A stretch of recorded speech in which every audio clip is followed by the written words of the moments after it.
Hey guys, Channel Custom Offsets, Custom Offsets TV on the YouTube. Got another one of these matchups for you where we're taking a wheel in its size and a tire in its size and showing you how they match up once all mounted up.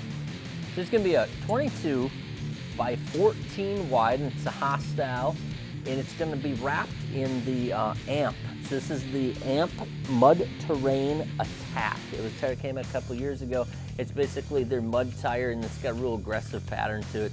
Pretty cool tire. It's got aggressive sidewall and all that kind of stuff. Pretty happy with them overall. So the size of this is a 325/50 R22. So it's 325/50 R22. What that shakes out to be, it's about 34.8 inches tall, so just short of the typical 35 inch. And then it's 12.8 wide, so it's almost 13 inches wide.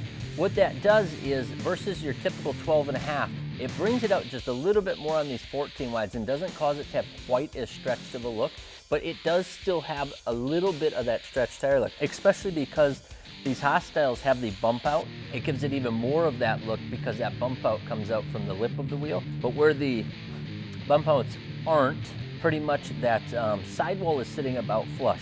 But let me tell you that these definitely will still, if you take them through the bank drive-through, for instance, they will still catch the edge of that wheel if you run yourself into a curb. So it's stretched enough that it's not gonna protect that wheel, especially the hostiles with these bump outs, but it's not so stretched that when you see it, it looks like, you know, the Euro stretched tire look, in my opinion. So I would say it's a pretty good matchup. I know back in the day before the 14, 15, 15.5 inch wide tires came out, this was pretty much the only one you could do versus going with a 13.5, which were typically made in 37. So that was the reason I ran this size tires. I needed something shorter because this truck is only leveled and I didn't want to do too much trimming.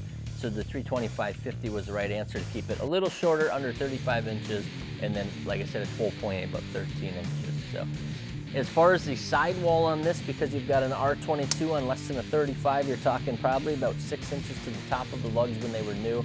These tires have quite a few miles on them. And then to the seam, just under 5 inches, probably 4 and 7/8 as far as that sidewall.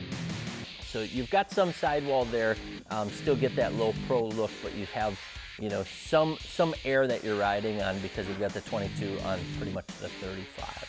That's gonna be your matchup. Peace.